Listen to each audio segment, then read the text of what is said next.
Last part में हम लोगों ने देखा था कि कोजू यूकी के क्लास में चला आता है, जहाँ पे वो सीमा चैन के बारे में सब कुछ जानता है और इसी कारण से सीमा चैन थोड़ी सी डर जाती है। लेकिन कोजू कुछ दिनों तक अपना मुंह बंद रखता है और वो किसी से भी बातें नहीं करता है। नाइट फेस्टिवल के दौरान जब सभी स्टूडेंट इस जगह को सजाने में लगे हुए थे, तब फूमी सीमा चैन के पास आकर उससे कुछ बातें करती है और वो उससे पूछती है कि क्या वो सच में यूकी को पसंद करती है या फिर सिर्फ उसकी फ्रेंड है, जिसमें सीमा चैन एक्सेप्ट कर लेती है कि वो यूकी को पसंद करती है। और यह सुनने के बाद तो यूकी खुशी से फुला ही नहीं पाता है।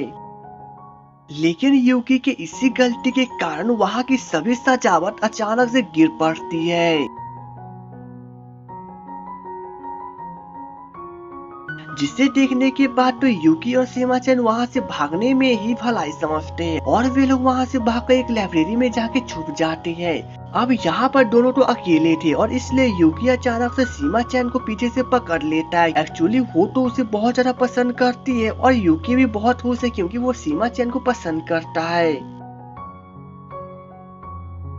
थोड़ी देर के बाद जब सीमा चैन वहाँ से जाने लगती है तो कोजू वहीं पे खड़ा था और वो उसकी तरफ देखकर कहता है ये उसे नहीं लगा था कि वो फिर कभी सीमा चैन को देख पाएगा, क्योंकि वो सीमा चैन से बहुत नफरत करता है। अब नफरत वाले शब्द को सुनने के बाद सीमा चैन के फिर से सिर में दर्द होने लगता है और सिर में दर्द होते हुए देखते ही यूकी अचानक से दौड़ते हुए उसके पास चला आता है।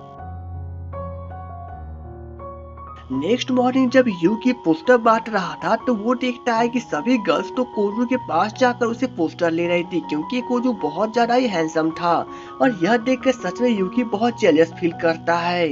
लेकिन तभी वहाँ पे यूकी की नजर अपने स्कूल में एक न्यू लड़की पे पड़ती है जिसका नाम नीना था। अब यूकी जब उससे जाके उसके बारे में पूछता है तो वो बताती है कि वो सीमा चैन की पुरानी फ्रेंड है और वो उससे मिलने आई है।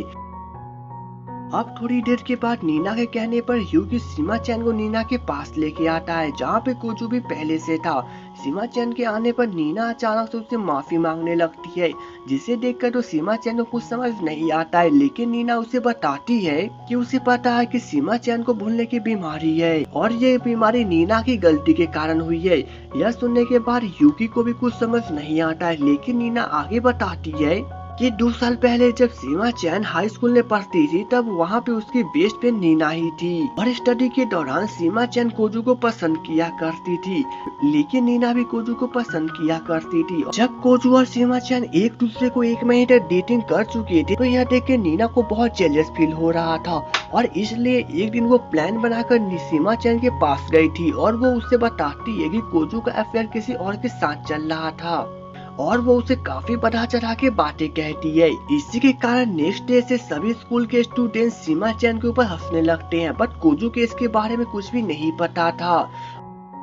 अब सीमा चैन जब काफी परेशान होकर कोजू से इसके बारे में पूछने जा रही थी तो अचानक से रास्ते में उसका एक्सीडेंट हो जाता है और दिमाग में चोट लगने के कारण उसे भूलने की बीमारी चली आई और इसलिए नीना सीमा चैन से इन सभी बातों को लेकर माफी मांगती है। सीमा चैन इन सभी बातों को जानने के बाद तो रोने ही लगती है, बट यहाँ पर कोजू नीना को घर पे चलने के लिए कहता है क्योंकि वो और सीमा चैन को परेशान नहीं करना चाहता है। जब सीमा चैन रोने लगती है तो यूकी उसे संभालने की कोशिश करता है, बट सीमा चैन उसे कहती है कि वो कोजू को अभी भी पसंद करती है और कहीं न कहीं उसे हमेशा याद आता है कि वो कोजू को पसंद किया करती थी। सीमा चैन की इन सभी बातों को सुनकर यूकी काफी परेशान हो जाता है, बट वो उसके सामने मुस्कुराने की नाटक करने लगता है और कहता है कि अगर वो कोजू को पसंद करती है तो शायद उसे उसके पास चले जाना चाहिए और ऐसे भी यूकी तो सिर्फ उसे फ्रेंड माना करता था। बाद में जब तकाशी को इन सभी मैटर के बारे में पता चलता है तो वो उसी वक्त यूकी से मिलने आता है, बट यहाँ पे तो यूकी उसे बातें करने से मना करता है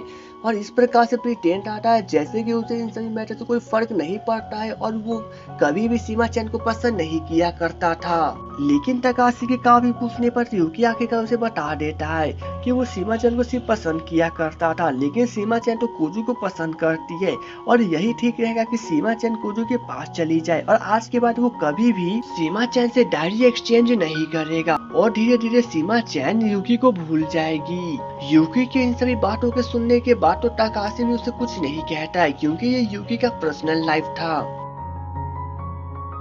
अब कहानी 2 साल बाद जाती है जहाँ पे यूकी अब ग्रेजुएट होने वाला था और वो इन्हीं सभी के बारे में अपनी डायरी में नोट कर रहा था। और यहाँ पर कोजू और सीमा-चन एक दूसरे के काफी बेस्ट कपल बन चुके थे और सीमा-चन यहाँ पे यूकी के बारे में भी भूल चुकी थी। यूकी जब भी देखता कि कोजू सीमा-चन की मदद करता है तो उसे काफी जेलस फील होता था, बट वो उससे कुछ नहीं बोलता था क्योंकि सीमा-चन कोजू को पसंद करती थी। अब ऐसे करते करते कॉलेज का लास्ट ईयर भी चला आता है जहाँ पे सभी स्टूडेंट अब ग्रेजुएट हो चुके थे कि तो यहाँ पे पूरी तरह से टॉपर था और इसलिए सीमा-चन अब उसे ऑटोग्राफ लेने जाती है, जहाँ पर यूकी खुश होकर भी उसे ऑटोग्राफ दे देता है। अब सीमा-चन ग्रेजुएट हो चुकी थी और इसलिए वो अपने लाइब्रेरी में जाकर सभी बुक्स और सभी नोट्स को कलेक्ट करती है, लेकिन इसी के दौरान अपने डायरी पे पढ़ती है जिससे वो पहले यूकी के साथ एक्सचेंज किया करती थी। अब डायरी पढ़ने के बाद सीमा-चन को सब कुछ याद आने लगता है कि किस प्रकार से यूकी उसे फर्स्ट टाइम मिला था और किस प्रकार से उन दोनों में बातें हुआ करती थी, और धीरे धीरे वो यूकी को पसंद करने लगी थी।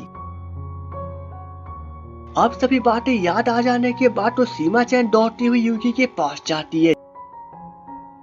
और आखिरकार सीमा-चन उससे अपने हाथ आगे बढ़ाते हुए कहती है कि अब वो उसके साथ दोस्ती करना चाहती है क्योंकि उसे सब कुछ याद चला आया है। और कहानी वहीं पे खत्म होती है जहाँ पे यूकी और सीमा-चन एक दूसरे से फर्स्ट टाइम मिले थे, यानी कि अब ये स्टोरी यहीं पे खत्म हो जाती है। तो दोस्तों अब सीमा-चन को सब कुछ याद आ चुका है तो वो यूकी के साथ ही रहने वाली है और इसी के साथ इस मूवी की एंडिंग हो जाती है। तो दोस्तों उम्मीद है आपको मेरा एक्सप्लेनेशन अच्छा लगा तो प्लीज वीडियो को लाइक और चैनल को सब्सक्राइब कर ले। तो चलिए दोस्तों मिलेंगे नेक्स्ट वीडियो में, तब तक के लिए goodbye and take care.